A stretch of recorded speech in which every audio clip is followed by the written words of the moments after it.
Nous voici maintenant arrivés à la partie pratique du cours, avec le langage SQL. Dans le texte du chapitre, je vous donne quelques mots sur le SQL ainsi que sur les systèmes de gestion des bases de données relationnelles. Je vous donne également quelques points d'attention sur les différentes versions des langages SQL. Dans cette vidéo, je vous expliquerai comment installer le logiciel que j'utiliserai dans les vidéos futures, SQLite Studio. C'est parti!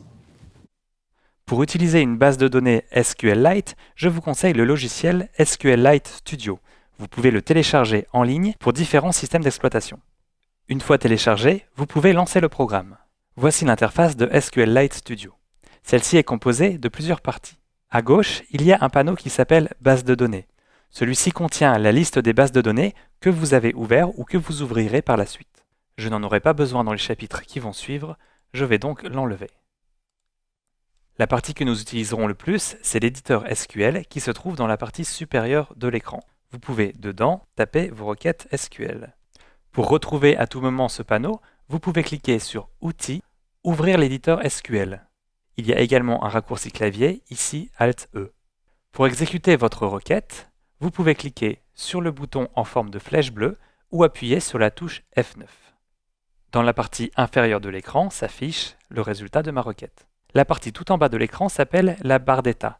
Celle-ci affichera des notifications, mais vous sera surtout utile lorsque vous aurez fait des erreurs dans votre requête SQL. Si vous souhaitez créer une nouvelle base de données ou ouvrir une base de données déjà existante, il faut cliquer sur « Base de données » puis « Attacher une base de données » ou utiliser le raccourci clavier CTRL-O.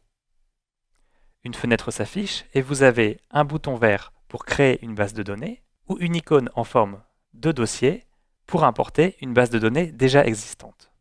Cliquez sur cette icône pour importer la base de données que nous utiliserons dans ce cours. Ensuite, retrouvez le fichier SQLite 3 que vous avez téléchargé à partir du lien présent dans le texte de ce chapitre. Une fois votre fichier ouvert, vous pourrez voir la liste des tables présentes dans votre base de données. Refermons maintenant ce panneau.